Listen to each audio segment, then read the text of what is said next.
truck. Devin is tripping about how it's flooding out here in Georgia. Tell him about it. It's deep. Over there at that pond over there, bet it's deep. Is it?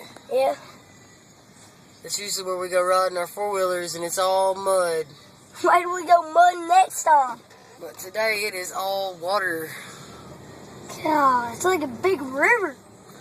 That usually is a pond right there. As you can tell, it is a lake today. We'll keep driving, see what else we can find. Let me see something else over here. Ooh-wee. Yes, this is usually the pond, and it's usually nowhere near this deep. And it's pretty deep. We'll get some more flooding here in just a few seconds. Let's see, we got something over here. Oh, yeah. Oh, dude, I want to go through it. I'm not driving through that. You're insane. No, I want to get out and see it. Dang. Okay.